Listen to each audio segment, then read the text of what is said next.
Hello, my writers. We're back together. So now we're going to talk about session 2, which is imagining stories you wish existed in the world. So in session 1, you were talking about those small moments, and we gave some examples of small moments. And you were supposed to, in your writer's notebook, record a small moment that you had experienced sometime between when school started on September 21st and now. And because we hadn't been in school very much, I was a little bit lenient, and you could have recorded something that happened in that timeline, but not necessarily in school. Today, we're going to talk about imagining stories you wish existed in the world, which is kind of the total opposite, where you look around the universe, you don't see what you want to see, and as a writer, you create it. So when things in life aren't there, the call to you writers is to create them.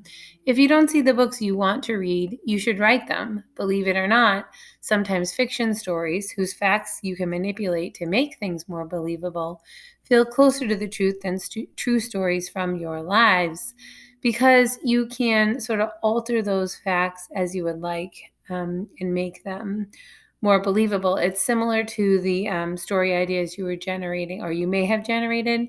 The only thing I asked of you in that small moments was that you create a small moment. And then I extended that activity and I modeled that, where you were thinking of what could happen to that person or that character.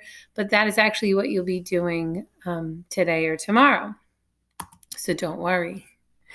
So the question we ask ourselves is, do I see myself in the things that I read? And if the answer is no, then the challenge, of course, is to create them.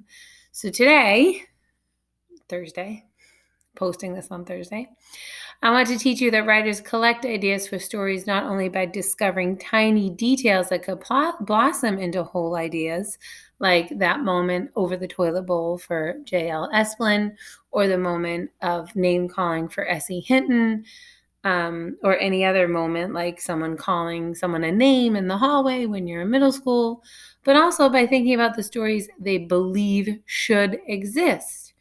In our times, this could have to do with ethnicity or a mix between cultures, perhaps, but sometimes writers get ideas for stories by thinking, how can I write a story for people like me so I can see myself in books?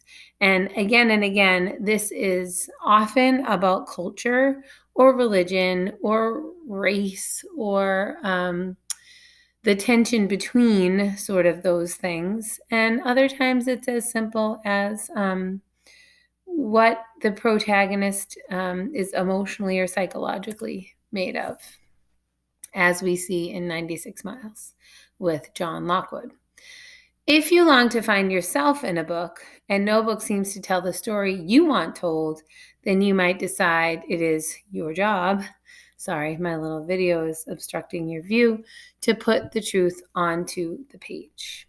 You might decide that is your task. Have you noticed my campfire theme, by the way, in my slideshow today? I was really proud of that. The other day it was water. So this was my story idea. There's a girl who goes to a Catholic school. I recently drove by a Catholic high school in Nashua, which made me think of this. And she has a hard time reconciling, as in matching up these two parts of her life, her upbringing with her very religious school. Many times, if you attend a Catholic school, which I never did, you would attend Mass pretty regularly. Her parents are divorced, which is not matching up with her religious views of the school. And her mom, who she lives with, is not interested in traditional religion as Catholicism is. Her dad was raised Catholic, but she has not seen her father in many years. So this was the story idea that I thought of, just because, I don't know, it's probably a story that's been told, but it's what I could think of on the fly, and I would think it would be interesting to perhaps write about as a story idea. When you are collecting ideas for stories in your writer's notebook, you get ideas not only from rereading your old entries, but in imagining those the stories you wish existed in the world, right? So there's 2 ways already. Here we are in week 1, and we already have 2 ways of collecting story ideas, okay? Now, we're going to try and think of some ideas as writers. So we're actually going to do sort of a turn and talk activity. You're going to have to turn and talk to someone in your household, or your cat, or your dog, or your 2-year-old in your lap, or your stuffed animals, or whatever. So maybe you're thinking to yourself, I wish there were more books about kids who aren't that good at sports, right? Which are many of us. Or maybe we're not good at that particular sport, right? But we're good at this particular sport, because team sports, as I've learned, very different than individual sports, right? I've talked to you guys about things like, say, dance or cross country or gymnastics, and those are very individual sports, and yet to be part of a team, that can be a very different aspect. So some things to discuss. Remember that to make that wish into a story idea, you need to invent some details. You can do so by asking questions of your story idea. Why isn't the kid in the story good at sports? Which sports? What has happened lately that shows these struggles? So you are going to sort of do this. You're going to pause the video, and you're going to kind of turn and talk to someone or something in your house. And you're going to consider just one little story. You can jot a couple ideas down if you have no one to talk to, about a scenario where there would be a kid not awesome at a particular sport or many sports, and why that might be. What do they have physical restrictions? What's going on there? Okay, that is the first thing. So there are many ways that you can find your ideas for fiction. We already did the first one here. You're going to pay attention to the small moments in your life that could be fictionalized. You can consider places where stories take place and then imagine those stories.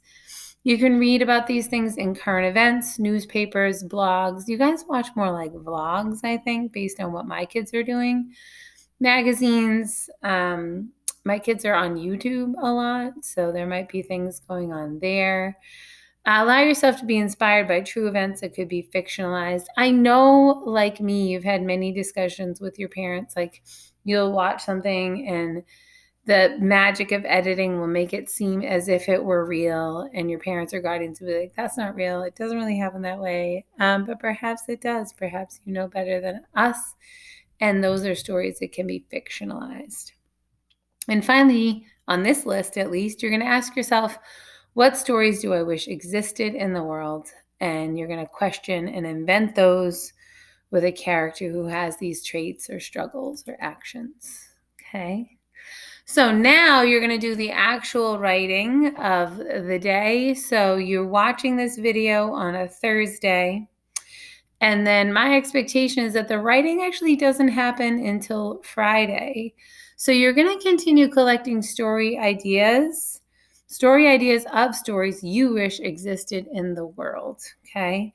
So I'm not going to give you a number. I'm not going to be like, you should have 5. But I think you should challenge yourself to more time yourself, because I know that the writing is more of a challenge at home than it is in school. It's easier to sit there in school knowing that I'm checking on your document, or I'm walking around the room looking at your paper. I get it. I get that it's hard to self-motivate. So for that reason, when you're at home doing this, I would set a timer and I would give myself 20 to 25 minutes for that session and see how many story ideas you can generate in that time. As I said, you need to flesh out that character a little bit more. You need to create a little bit of a world for them, not just them, but what world do they exist in? Finally, the entry should up in your virtual writer's notebook, dated with a topic. You do not need to share this document with me. Sharing is not caring. By putting it in the virtual notebook, you are giving me access to your ideas. Okay? The second thing I'm going to have you do is that self-assessment of your writing. And please remember that the self-assessment is based on the narrative on demand. It is not based on any other writing you've done thus far. Okay? So that is your job for the day. Thank you very much for listening. Have a good day.